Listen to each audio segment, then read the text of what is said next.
Nous sommes ici à Irvine, Orange County. Donc le showroom, énormément de voitures absolument extraordinaires. C'est toi qui parles. Toi tu m'entends? C'est pas possible. Ah bah là tout le monde qui dit pas de son. Alors. Ouais, mais ça met toujours un peu de temps. Ou pas? Est-ce que vous avez du son?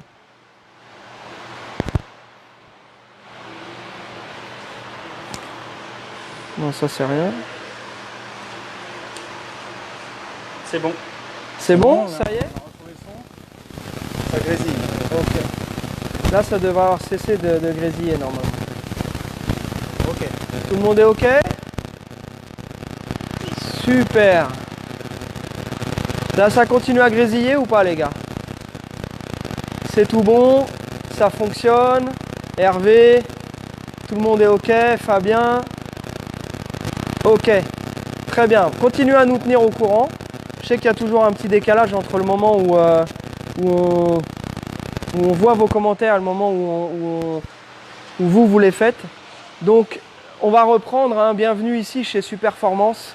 Live numéro 107, Socal Franchise, Charlie et Alex. Nous avons Jérémy qui est aux manettes. Donc, Jérémy tout à l'heure viendra nous faire un petit coucou. On va parler un petit peu d'historique, etc. En attendant, aujourd'hui, on va vous présenter différents modèles ici. Et on va faire un highlight sur le modèle continuation de Daytona, par exemple, qui sont des voitures qui sont, donc, comme leur nom l'indique, continuation. Voilà.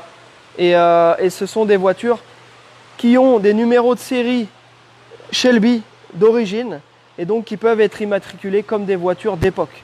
C'est la grosse différence parce que Superformance, ils sont spécialisés dans la recréation, dans la fabrication de répliques de Cobra, de GT40, de Daytona, mais ils ont aussi la licence Shelby pour avoir certains des modèles qui peuvent être homologués en France en voiture de collection.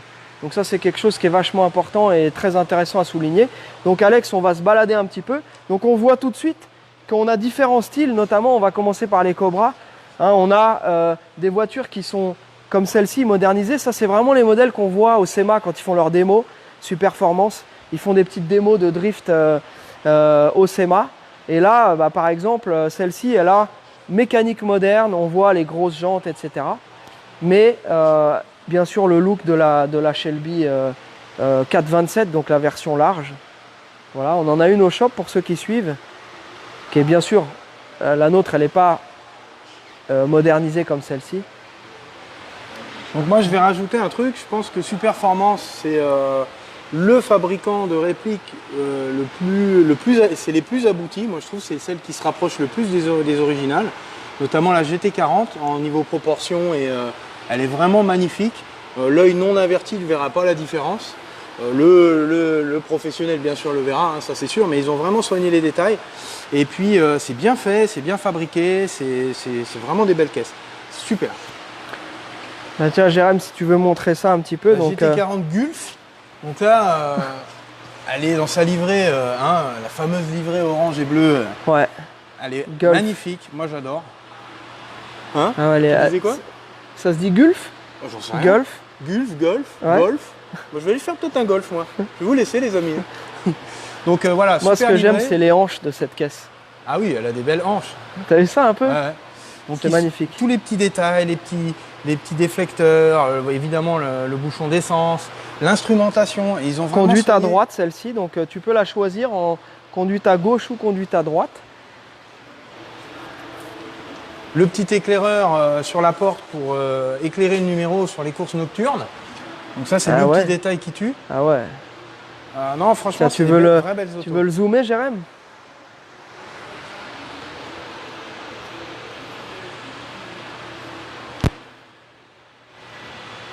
Donc après, on va rencontrer Lance, qui est le fondateur de Superformance. Il va nous en dire un petit peu plus. Là, en attendant, il nous laisse quartier libre dans son magasin. Donc, qu'est-ce qu'on a vu d'autre? Donc, il y a effectivement principalement ces voitures-là, mais par exemple, Ferrari de piste ici. Donc c'est une 458 Challenge.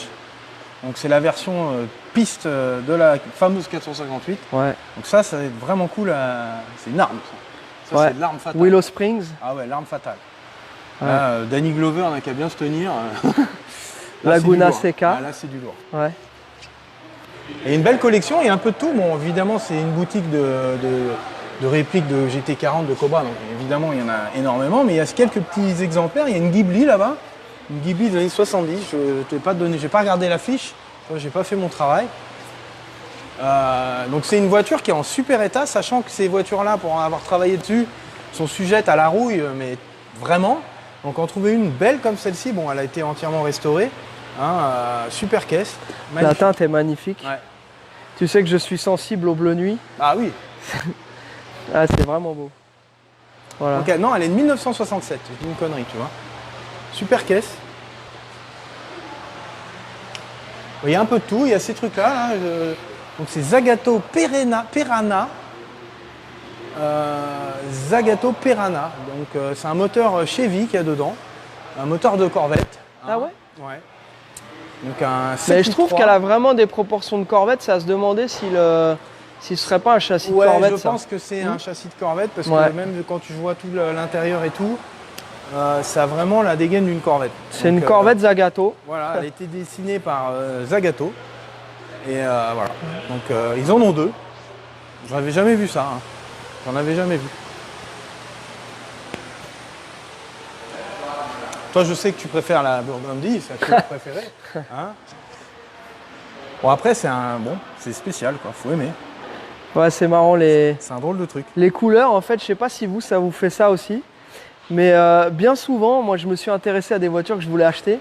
Et à chaque fois que je trouvais le modèle que je voulais, c'était les couleurs, les C'était pas teintes la que bonne je couleur. choisissais pas. Par exemple, les teintes violines pour les M3, les Burgundy aussi, les voitures de collection aussi. Souvent, on a de plus en plus de mal à trouver des caisses saines, des caisses de qualité. Donc souvent, ce que je dis aux clients, c'est qu'on est maintenant un petit peu obligé de choisir la voiture en elle-même et un peu moins les couleurs. Il y a quelques temps, on pouvait dire tiens, je la veux comme ci, comme ça. Mais là, maintenant, c'est pas vraiment ça. En tout cas, je pense qu'il ne faut pas se laisser piéger par le choix de la couleur. Il est beaucoup moins important que l'état de la caisse. Ça, on vous le dit toujours, notamment sur les caisses anciennes. Bon, bien sûr, je ne parle pas des caisses entièrement restaurées, où là, on sait que si on a le choix, comme ici, entre plusieurs modèles, on va choisir celle qu'on aime en couleur. Maintenant, ce n'est pas le cas. Quand on n'a pas forcément les moyens de la faire repeindre, etc., on doit vraiment se focaliser sur l'état de la caisse. C'est ce qu'il y a de plus important. Alors, on continue avec cette petite Cobra. Mécanique Rouge, 427, Rouch, voilà. 427. Donc là, j'en discutais tout à l'heure avec Lance. Donc en fait, ça, on avait déjà vu de la mécanique Rouch, par exemple, avec la caisse de Frédéric et Isa. Donc c'était tu te souviens, le fastback gris avec les bandes noires. Donc je sais qu'ils font beaucoup de sorties avec. C'est une caisse qui marchait très bien avec un 347 stroker Rouch. Là, ici, ils vont encore plus loin. Ils font du 427 stroker. Donc ils partent du 351. Et ensuite, ils en font un 427. Et dans celle qu'on va aller regarder tout à l'heure, c'est carrément un bloc en aluminium. D'accord. Donc là, c'est carrément Shelby, c'est plus Rouch qui fait la mécanique. C'est le bloc Shelby 427 en aluminium sur base de 351 Windsor. Ouais. Ok. Donc ça, on va aller regarder ça un petit peu après. Bon, hein, on vous laisse d'abord admirer un peu le reste. On fera le focus sur la voiture un petit peu plus tard. Allez, est-ce que vous voulez qu'on aille jeter un petit coup d'œil? Tiens, ils ont éteint les lumières du showroom. On va aller jeter un petit coup d'œil.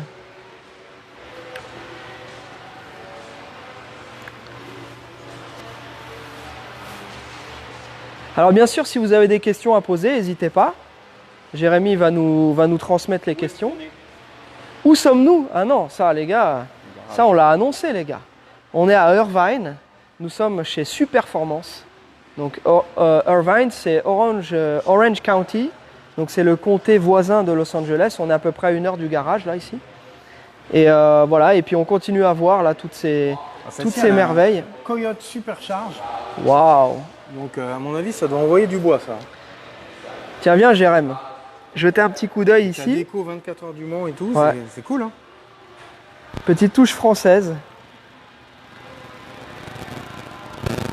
Et là, ça fait la 3e ou 4e que je vois en conduite à droite. Donc je ne sais pas s'il a beaucoup de clients anglais ou australiens. Tiens, regarde.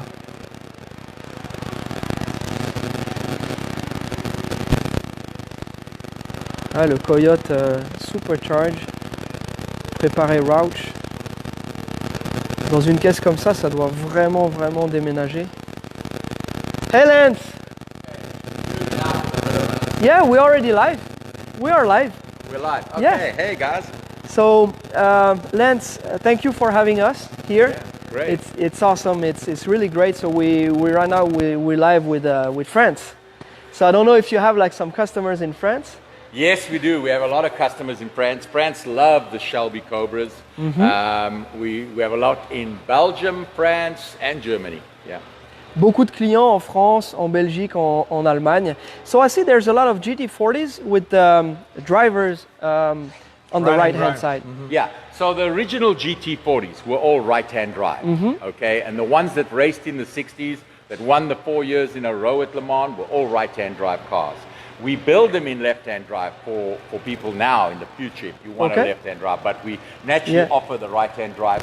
I prefer the right-hand drive. It's Yeah. so much nicer to drive in, and you have the right-hand direct rod shifter. It's a much more comfortable shifting mechanism. Ok, alright.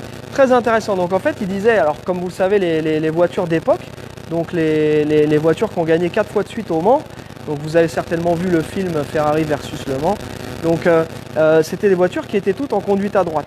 Donc là, il propose de les faire en conduite à gauche ou à droite, et lui personnellement préfère rouler avec la conduite à droite puisque le système de shifter est beaucoup mieux pour quand ils sont en mode conduite à droite. Voilà.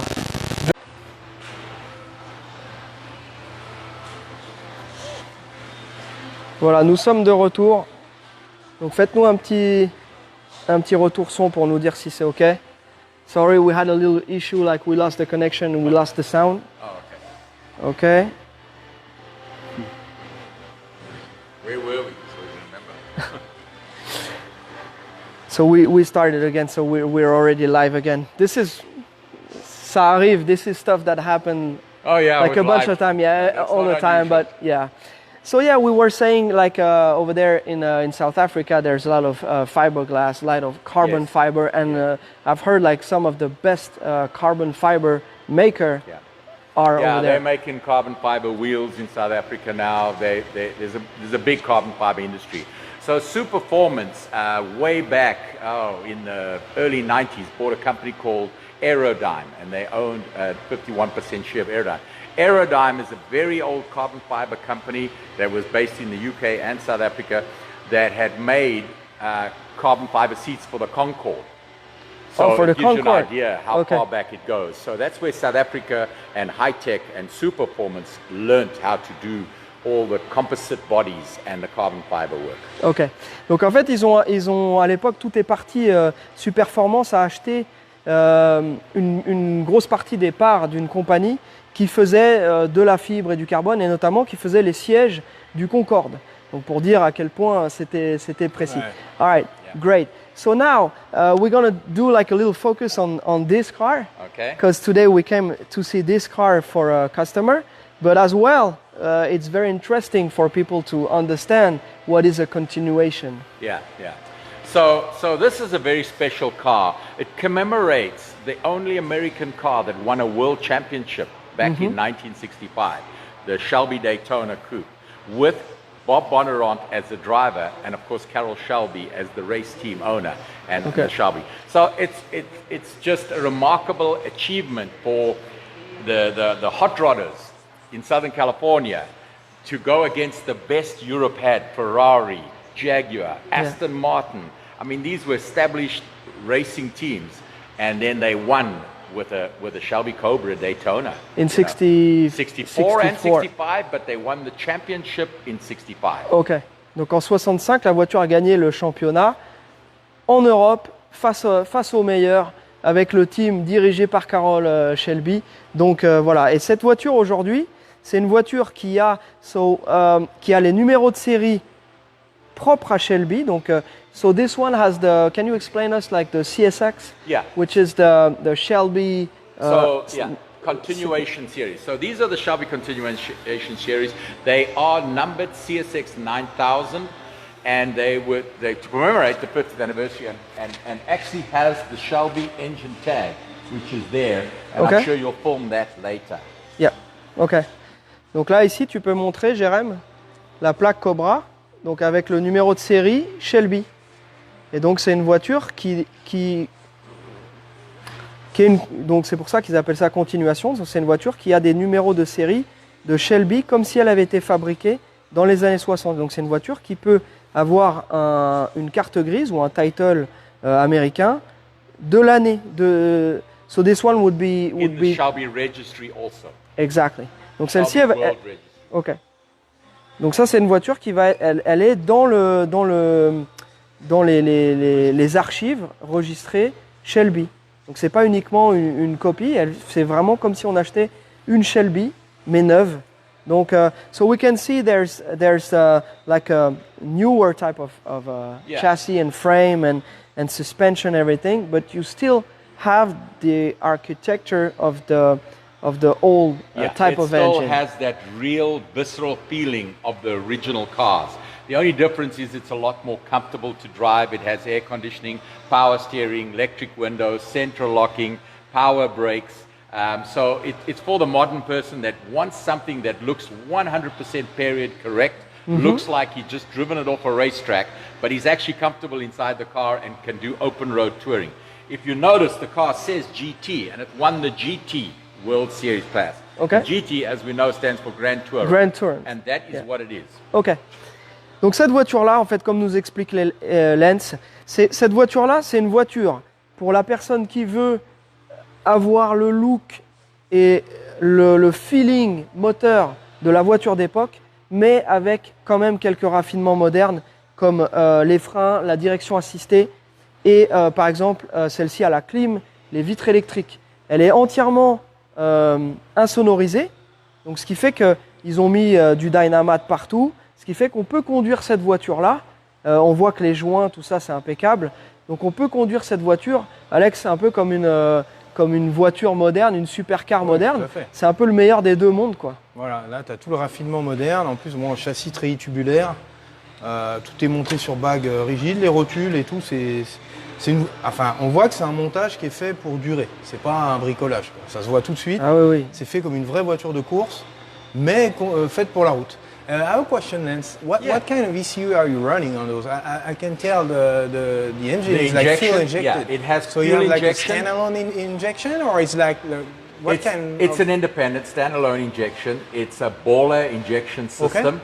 It's a great system. Baller is a wonderful company, and they've really refined the injection, so it works really well. So is that a self-learning ECU, or It you have has to a tune it? learning capacity, but it's tuned. Okay. It's tuned correctly, but it will adapt. It has a percentage Yeah. of Okay. learning Yeah. capacity. Okay. Sounds great. So you dyno tune every car. Correct. Okay. So now, when you pretend they are making 550 horse, they are actually We've got the making them, right? Yeah, we've got That's great. Yeah, I love it. That's cool. Tu peux traduire, And Alex. it's the Shelby engine, which is the big ticket here. It's Yeah. from a company called Shelby Engines. It's an aluminum block specially built for Shelby. Is that a billet block or it's like It's an cast? aluminum block. It's No, cast? it's a cast block. Ok. Ok, donc là, je vais retraduire pour nos amis qui ne sont pas anglophones. Donc, il est en train d'expliquer que dessus, il y a une injection électronique multipoint. Et toutes les voitures, donc c'est un full standalone, c'est-à-dire que c'est un calculateur entièrement programmable de la marque Borla. Et du coup, chaque voiture donc, est tunée sur le banc pour faire la puissance qu'ils affichent. Donc, c'est pas du bidon, hein. Il la passe au banc. Et après, il y a une capacité d'auto-réglage Donc elle monitore donc, le rapport air-essence avec les sondes lambda et elle affine les réglages en fonction de l'altitude, le type de carburant que tu mets, etc. Ensuite, il disait que le bloc, c'est un bloc donc, moulé en aluminium qui sort de chez Shelby. Donc c'est une des seules voitures qui a ce bloc-là maintenant. Donc c'est une vraie pièce d'orfèvrerie, il est magnifique ce moteur. Et on l'a entendu tourner, franchement, ça sonne bien. Je crois que si on demande gentiment à Lens, il va nous la redémarrer. Ouais. On attend un petit peu, on finit de tout expliquer, on lui demandera de la démarrer à la fin, parce que comme c'est bruyant, après on ne pourra plus parler dessus.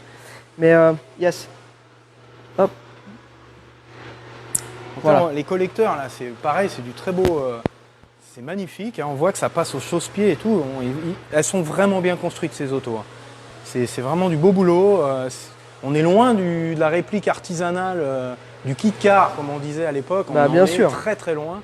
Là, bon, en même temps, il faut bien reconnaître aussi que... mais c'est du beau boulot. Là, je vois chaque boulon, chaque vis a sa petite marque de peinture, comme en compète. Non, c'est du vrai boulot, hein, c'est nickel. Même la petite poignée. Donc vous voyez, ils ont ajouté une serrure. Hein. Bien sûr, il n'y avait pas de serrure sur les voitures de course. Donc ce que disait Lens tout à l'heure, c'est qu'en fait, cette voiture-là, on peut se poser quelque part. Donc il a fait un road trip avec la sienne, qui n'est pas une continuation, donc, mais qui est la même voiture.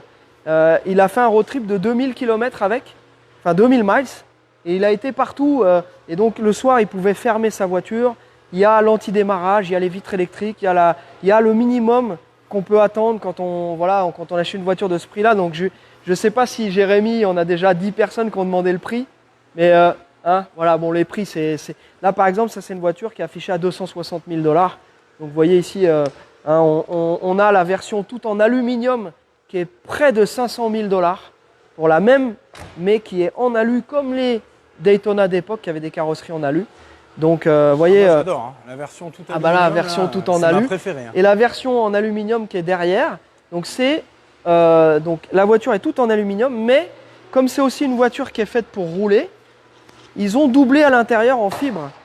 Donc, on a la carrosserie en alu et c'est doublé en fibre, contrairement à celle-ci qui n'est qu'en alu. Donc, en fait, celle-ci, ça c'est la version course qui est beaucoup plus légère.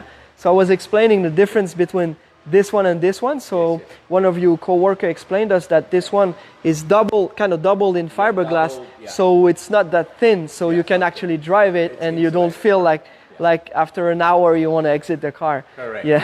And it's so much cooler inside than what that is. That's based on exactly the same as the race car that won Le Mans in 65 and would have won the world championship in 64. But Ferrari, when he realized that he was going to get beaten by Shelby, and it was going to happen at Monza, because once Shelby came to Monza with 6 Daytonas, and he'd already beaten Ferrari, he was only needed about 10 points. I'm not sure exactly what point he needed, but it was very few points. Ferrari arranged to got the Monza race cancelled. Oh, so that's what happened. So the Daytonas never won the World Series in 64. Because the last race was cancelled. But they did win it. They came back in 65 and cleaned it out. Ok. Donc là, pour la petite histoire, donc Lens nous disait que en 64, donc Shelby avec les Daytona était sur le point de gagner le championnat, jusqu'au moment où Ferrari a décidé de faire annuler la dernière course à Monza, donc en Italie. Et donc en faisant annuler la course, ils ont réussi à gagner le championnat en 64, mais par contre en 65, ils sont revenus et là, il n'y a plus de discussion. Voilà, ils sont arrivés avec 6 voitures et ils ont fait un carnage. Voilà, donc cette voiture-là, c'est une voiture qui est une réplique le plus proche possible de la voiture de course de l'époque. Donc elle est absolument pas doublée, il n'y a aucun élément de confort. C'est vraiment la voiture telle qu'elle était à l'époque en 64-65. Voilà. J'adore le détail des bandes brossées en comparaison avec la carrosserie qui est polie. Ouais. Je trouve que celle-là est magnifique avec les petits rivets apparents, elle est magnifique. Ça, c'est mon coup de cœur. Là, si je devais en prendre une dans tout le garage, je prendrais celle-là. Ouais. Yeah, that's my favorite. Is it? Yeah. Yeah. It's a beautiful car. When you see it outside, it's absolutely beautiful. You know, we've got to give a lot of respect to Peter Brock to designing and getting this car done. No, it's beautiful. The way he did it. If you think about it, back in the 60s when they did this, It was so revolutionary, the shape, and everybody, originally they didn't like it at Shelby. They never liked the shape, but he managed to get the guys to work with him, and that's what ended up. And it was 20, 30 miles an hour faster than the Cobra down the straights, and more economical. Ok, donc il nous précise aussi que la voiture, du fait de son aérodynamisme, était 20-30 miles plus rapide qu'une Cobra sur les lignes droites, et du coup aussi elle était plus économique. Parce que c'est vrai que les courses, et notamment les courses d'endurance, se jouent aussi sur la consommation et la vitesse de pointe, les arrêts, etc. Donc c'est aussi quelque chose qui a fait que cette voiture-là était plus performante encore que la Cobra, qui était déjà une super caisse. Alright, that's awesome. So can we start this one? Yeah. That's the part I enjoy. Yeah, okay. I think I like the sound of these engines. Voilà, donc je me mets ici. Allez, on se met je un pense, de chaque côté, hein. un de chaque côté. Allez, parce on qu'il y a vous, des le met, échapements on de vous le chaque met en côté. stéréo, ça. En stéréo. On espère que ça grésille pas.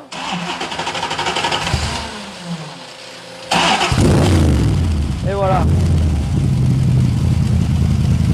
Donc il a déjà démarré tout à l'heure.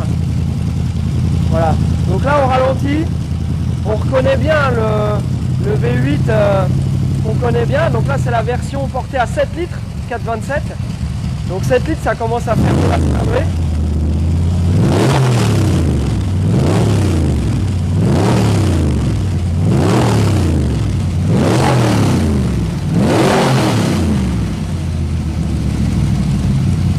Ah, le bijou.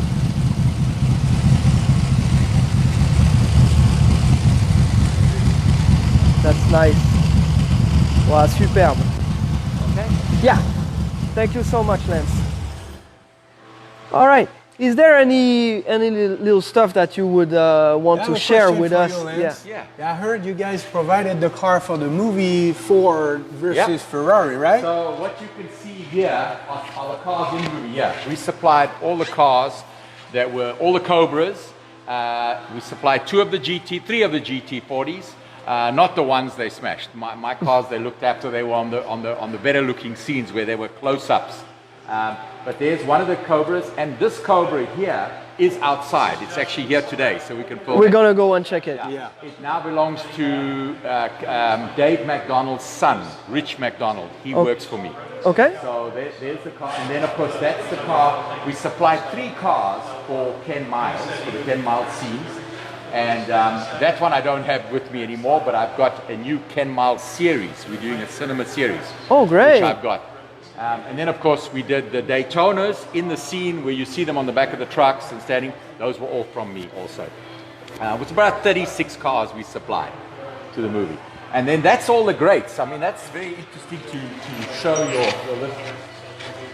Here you have from Bob Bondurant in number 26. And I don't have. I've got a number 26 in that showroom. Yeah. Number 26 one. That's Ken Miles. Now Ken Miles raced in the red Sebring Cobra. After this Cobra, after the movie, they went onto the Sebring cars, and I have the Sebring Cobra in my showroom at the back there. We're gonna go and check it right after And that. then, of course, you got Carroll Shelby by the 427. You got Dave McDonald. Dave McDonald raced number 198 Sebring Cobra. Okay. And then Alan Grant. He also raced and won in the Daytonas in 1964 and 5. And then, of course, we got Dan Gurney, the legend. And absolutely, Dan Gurney won Le Mans in 67 in the Mark IV GT40. Ok. Donc, alors, il nous a donné pas mal d'infos. Donc, je vais faire dans l'ordre. Hein. Donc, on parlait du film Ford versus Ferrari. Donc, il a fourni donc toutes les voitures pour le film, les Cobra, certaines GT40, des Daytona aussi. Et c'est toutes les voitures qui ont été un peu sur les close-up, tous les gros plans, les scènes où elles sont pas mises en danger. On a besoin de voir des belles voitures. Des belles voitures, donc ça prouve quand même l'exactitude et la qualité des voitures, parce que quand même c'est un monument ce film. Et ensuite, il nous a expliqué en fait que chaque voiture, et là on a le Hall of Fame de chez Ford. Ouais. Donc Bob Bondurant, Ken Miles, Carroll Shelby, bien évidemment, Dave McDonald, and Alan Grant and Dan Gurney. Il nous a expliqué, donc il a la voiture qui a servi au film qui est devant, donc on va aller vous la montrer. On va aller la regarder, voilà. et ensuite on va aller faire un petit tour dans le showroom. So we're gonna show the red one Yeah, first, okay, and so- then we're gonna go in that little showroom. Donc là, Thank c'est you une so much pièce- for your time. We c'est une appreciate pièce it. de collection de cinéma. Hein, donc voilà, la voici. Donc c'est ce qu'était la Cobra à ses débuts. Donc là, on voit bien la différence entre les white body qu'on a plus l'habitude de voir et les, comment on pourrait appeler ça? How would you call this This body? is the slab side. They call it the slab Side. because it has Okay. flat sides. Ok, Flat voilà. sides. Donc c'est And les this flat is side. How the original Cobra from 1962 was. It was this little car. And Okay. then eventually they flared out the back to get wider tires. Yep. Then they flared it out even more for the 289 FIA. And then they came to the 427, which was a bigger body, 4-inch round tube frame. It Okay. was a different car. Okay, so this one was wrapped actually. Yeah, we wrapped for it for the movie. For it the still movie. has the wrap on. Okay, and what's the color underneath? I That's don't remember. you don't Is that remember? gray? It's I silver. Yeah, gray. Yeah, it's great.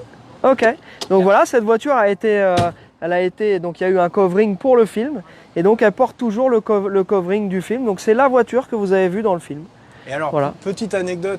Yeah, I talked with the owner of the car, like Rich. Rich earlier. Rich drives it He daily. explained me for the roll cage because you guys first like provided the car without it, Correct. and the insurance company didn't allow Yeah. Christian Bale to Yeah, be in the yeah, car yeah. without a cage. So they came overnight and they installed that in one day. Yeah, That's one crazy. day. Wow. Yeah. That's correct. That's So, correct. donc là, la petite histoire, donc la voiture a été fournie sans le roll cage. Et du coup, les assurances donc de la production ne voulaient pas que Christian Bale soit dans la voiture sans protection. Donc ils ont rapatrié les voitures et les gars du stunt division, ils sont venus installer les roll cage en une nuit pour que le lendemain, pour le tournage, il y ait tout ce qu'il faut. Donc c'est la petite anecdote qui est rigolote. Voilà. Et donc la voiture appartient à Rich McDonald, donc qui est le fils du pilote, et donc aujourd'hui, et donc il travaille ici avec Lance.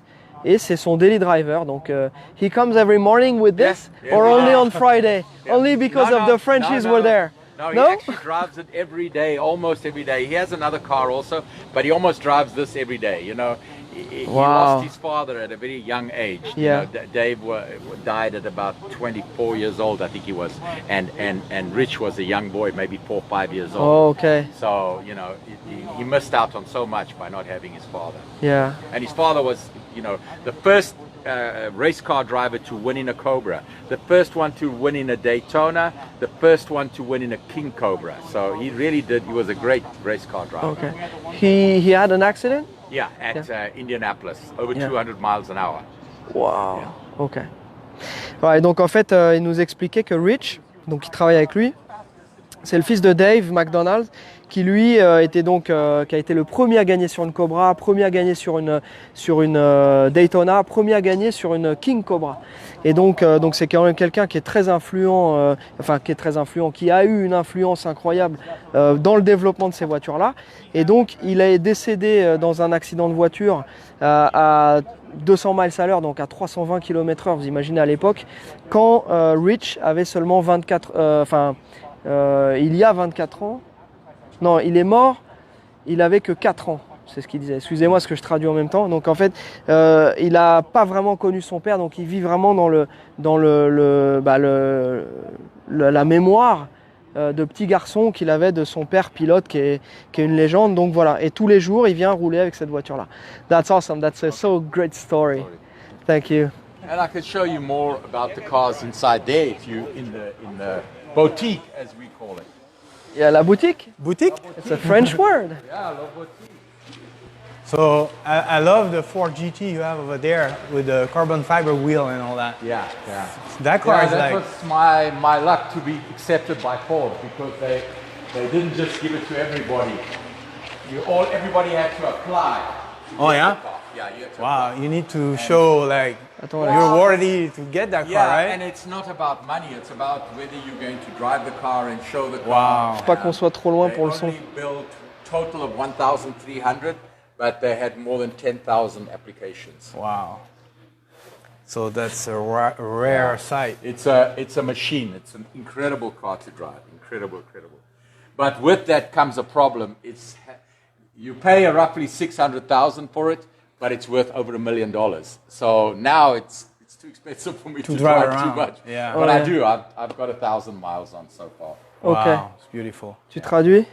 Donc là, il a une Ford GT, les toutes dernières. Donc ils en ont fabriqué que 1300. Et ils ont eu plus de 10 000 applications. Donc pour l'acheter, il fallait faire remplir une application et montrer patte blanche. Il la vendait pas à n'importe qui.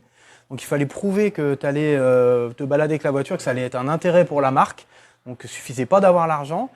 C'est une voiture qui valait 600 000 $ et qui maintenant en vaut plus d'1 million. Donc il roule pas beaucoup avec, elle a que 1000 miles, mais bon, il les roule quand même avec. Il dit, elle est incroyable, c'est une machine infernale. Et ça, je veux bien le croire. Elle est absolument. C'est magnifique. This is absolutely amazing. And- This car. And this is a pretty special car because this is our 50th anniversary GT40. So you see a lot of GT40s in the showroom. They only look the same. This is a very special car. It's based on 1075, the GT40 that won Le Mans 2 years in a row, 68 and 69. It's one of the few cars, the same car to win Le Mans 2 years in a row. And this is our tool room copy. It is an exact copy. As I said, it looks like the others, but it's not. Under the skin, it's completely different. And this is a special edition. It's licensed by Gulf Racing. Ok. It's licensed by GT40 with original P-Series 1000 series number on it. It has the correct spec engine as they raced it in 1950. We're only offering 50 like this. We all sold out until next year. to get this Wow, with ok. this. Very, very popular. Donc cette voiture-là ressemble aux autres répliques de GT40 que vous pouvez voir, mais c'en est pas une puisque celle-ci a toutes les specs de la voiture qui a gagné, et c'est une des seules voitures qui avait à l'époque qui avait gagné 68 et 69, 2 années de suite Le Mans. Et donc elle a le moteur et tout en dessous, le châssis, etc., qui est exactement comme donc selon les specs de la voiture d'époque. Donc là, on est vraiment... Et donc ils ont fabriqué que 50, et elles sont toutes vendues. And how long does it take for you guys to build like all those 50 cars? It's going to be it'll a matter of couple years. Yeah, it'll be a couple of years. Each one of these, we build 3 GT40s a month. But Okay. one of these, we take 3 months to build one. Ok. Okay, so the regular GT40 that we sell to the public, we can build 3 a month, and our order book is full until next year, also for those. Okay. But this And car, here in this facility, or you have like no, different this places? This is done in South Africa, and then the engine is installed in America. The drivetrain is done in America. Okay. So here I see that you have like That's a just shop for as service well. work. Just service work. Ok. Donc les voitures sont fabriquées en Afrique du Sud et toute la partie mécanique est assemblée ici aux États-Unis. Donc ils mettent en gros, ils peuvent construire 3 répliques de GT40 par mois, mais une comme celle-ci, donc avec c'est vraiment les specs d'époque, ça met 3 mois à construire. Voilà. And in the same time, so you guys build, let's say per month, 3 GT40s. Yes. But as well, you're gonna also be building like some Cobras Oh, yeah. and some Cobras, we Daytonas. build 10 or 12 Cobras a month, same time. Ok. 10 à 12 Daytonas, par mois. Yeah, Daytonas 2 a month. 2 par mois Daytona. The Corvette Grand Sport, we build 1 to 2 a month also. Ok.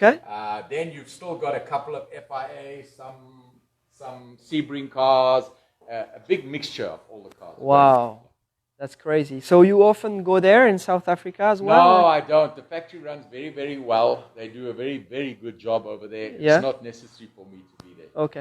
Donc je lui demandais du coup est-ce qu'il allait de temps en temps en Afrique du Sud pour aller voir tout ça. Il m'a dit que ça se passait très très bien là-bas à l'usine. Et donc vous avez entendu les chiffres, hein, ils produisent quand même un sacré paquet de voitures.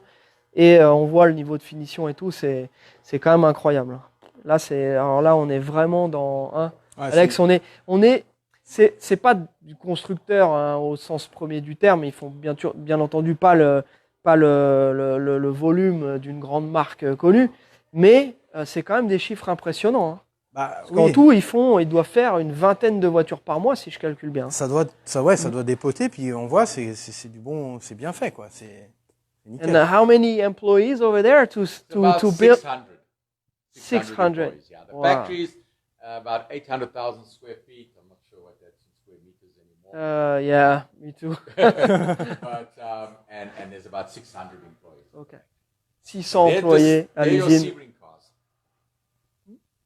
Sebring. Ok. Donc ça, c'est la Sebring. Wow. And then I've got a very special Daytona here too. So this one, I mean, Different. You see there's it's something different? going on with that hood. Yeah. It's like, So, eh. if you look, this is how the car won the World Championship in 1965. Exactly this color paint scheme with Bob Bondurant driving it. This is our special Bob Bondurant edition. We offer these also. Okay? Carroll, before Ford came to him and they were talking to him about the GT40, he had planned to build 6 big block Daytonas. These have a 289 in. This car was extended 3 inches longer, and it has the big block engine. So if you want to explain that first. Yeah. Vas-y, Alex. Donc là, on l'avait remarqué, hein, celle-ci a un capot bien plus proéminent. Et du coup, avant de sortir la GT40, Shelby avait décidé de faire une Daytona avec un big block, contrairement au small block, le small block 289, normal, yeah. 289, 289. Et là, on avait le big block, donc ils ont rallongé la voiture de 3 pouces. Et là, ils ont mis un 390 big block. Et du coup, c'est pour ça que je trouvais ça très attirant, cette grosse bosse. Bon voilà, maintenant je comprends pourquoi il y a une grosse bosse. Et là, on peut voir le détail à l'intérieur de l'aluminium, du travail de l'aluminium. C'est magnifique. Et le fameux gros big block. So, that's a totally different animal, Oh right? yeah, this car had 100 horsepower more plus and 100 pound-foot of torque more. Bob Bondurant remembers testing this car at Riverside, and he said it was just tire smoke out of all the corners. It was so much faster, but it never got to race. It was damaged before the Le Mans race, and it never got to race. Ok. Donc là, il explique qu'ils ont essayé la voiture, elle a fait 100 chevaux de plus, 100 foot-pounds de plus de couple. Donc ça, sur une voiture légère, ça est transfiguré. Mais la voiture n'a jamais couru, parce qu'elle a été endommagée avant Le Mans. Et du coup, elle n'a jamais couru. It's a shame. Yeah, 'cause Yeah. with this Daytona, they would have been another 10, 15 mile an hour faster on Yeah. the long straights at Le Mans. Yeah. So that's exactly the way they were made, with that leaf spring. spring in the Yeah. front, So Yeah. Spray in the Yeah. front. Wow. Yeah, you see the FIA rules were you could make a change to the body of it. So this is a Cobra, and all they did was put this body on the Cobra. But it had to be the original Cobra suspension and everything, and that's all the same. Ok. Donc ça, c'est très intéressant. Jérém, tu peux venir filmer en même temps parce que, comme vous pouvez le voir, elle a les lames à l'avant. Et donc, ce qu'il disait, c'est que cette voiture-là, c'est en fait ni plus ni moins un châssis de Cobra. Donc, ils avaient le droit, en gardant le même châssis, de changer la coque. Donc, ils ont mis cette coque-là pour des questions d'aérodynamisme. Mais on voit que, par contre, ils ne pouvaient pas changer l'architecture de la Du suspension, châssis, quoi, et de la Donc suspension. là, on a une monolame à l'avant. Donc technologie voilà, de l'époque, quoi. Et celle-ci, Ouais. vraiment, là, Jérém montre un peu le travail de l'aluminium. Parce que quand tu vois, quand tu vois de l'extérieur, elle est belle, elle est polie, elle est bien lisse et tout. Et là, on voit à l'intérieur tous les panneaux, toutes les soudures. Et tu t'imagines le travail de tôlerie, là, Ah ouais, qu'il y a ouais. là. Et c'est de l'aluminium, hein. Là, on parle d'aluminium, donc c'est quand même assez compliqué à travailler. Et moi, je suis assez ébahi qu'on sache encore faire ça aujourd'hui, quoi. That's done the same as the original car because it was a car that they extended 3 inches. So they added aluminum Oh, extra. yeah, I see. That's why when we did the car, we did it the same. We are only offering 6 like this. 3 have already been sold. There's only 3 left. Okay. With the big block engine like this. That's all there'll be in the world. Special letter from Shelby to do with the car being the secret weapon that Carroll was. Wow. That's But awesome. Ford came to Carroll and said he has to race the GT40, so he could no longer spend money on the Daytona program. So that's why this car never got its turn. It would have been stupid fast. Oh, yeah. Yeah. Donc là, il nous précise un truc, et là, c'est là qu'on voit l'amour, parce que tu vois, là, on est vraiment dans la passion, La puissance 10. Voilà. C'est que là, carrément, à l'époque, ils avaient dû donc allonger la voiture de 3 pouces, Pour donc caser le gros 3 fois moteur. 2,5, donc ça va nous faire du 5, 7,5 cm. Et là, ici, on voit qu'ils ont reproduit exactement les extensions avec les soudures, etc., comme la voiture d'époque. C'est quand même spectaculaire. Il n'y en a que 6, 3 ont été vendus, et donc il n'y en a que 3 qui sont dispo dans le monde. Can we have a rough idea of the price of Yeah, the these are $500,000. half a million? Ok, $500,000. Voilà pour cette voiture-là, avec Donc toutes les specs comme la voiture d'époque. Donc c'est absolument incroyable. Wow, this is really crazy. Spectacular. Yeah, it is. Okay. Yeah, I got it.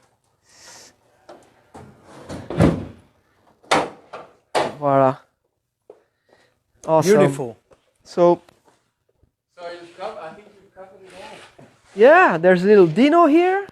Yeah, that's you got to have one Ferrari. So Yep. There's one Ferrari. You have two, and that's the actually. most beautiful You have Ferrari. the Challenge Yeah, 458 the over Challenge, there. Yeah, that's for playing on the racetrack. Oh yeah, fun toy. Awesome. Okay. So thank you so much, Lance, for Pleasure, having pleasure. us. Thanks, man. It's great. Thank It's you. a very it's crazy and Bye-bye, friends. Bye-bye. every time we go like at SEMA or we go like to car shows, we see Superformance. We go and check everything. We follow you guys. But thank you. to come here and see all those details, stuff that you can only see when you pop the hood off of up of that car, then you get to understand exactly how your company feels with being Details. being like I mean it's crazy details. Yeah, I mean, if I spent time and showed you in the Sebring the little details that we did to bring the Sebring Cobra, there were only 2 race Sebring Cobras, but they raced different colors. That's why you see the different colors. But the detail that went into that car was incredible. Yeah, that's awesome. Merci à tous d'avoir suivi ce live. On remercie Lens et donc Superformance. Vous pouvez aller sur leur site. Voilà, comme on vous disait, donc c'est toujours un plaisir. Donc, comme je disais en anglais, on les voit au SEMA Show, on voit sur les car shows toutes ces voitures-là. Beaucoup de ces voitures-là, malheureusement, on ne peut pas les avoir en France pour des questions d'homologation. C'est pour ça que tout à l'heure, on a fait un highlight sur les Continuation, qui sont les seules qu'on puisse avoir en France parce qu'elles ont la carte grise d'époque et elles ont un numéro de série qui correspond au numéro de série d'époque. Donc ça, c'est un privilège qu'ils ont avec une association avec Shelby. Voilà. Donc pour conclure, on vous remercie d'avoir passé ce double live avec nous et désolé pour les petits problèmes techniques de son. On a parfois des petits grésillements, des trucs comme ça. Voilà. Et puis aussi on est tributaire du réseau. Voilà. Donc merci à tous. Portez-vous bien. Excellent Et à week-end. vendredi prochain. Vendredi prochain pour le prochain live. Voilà. Thanks. Thank you very much.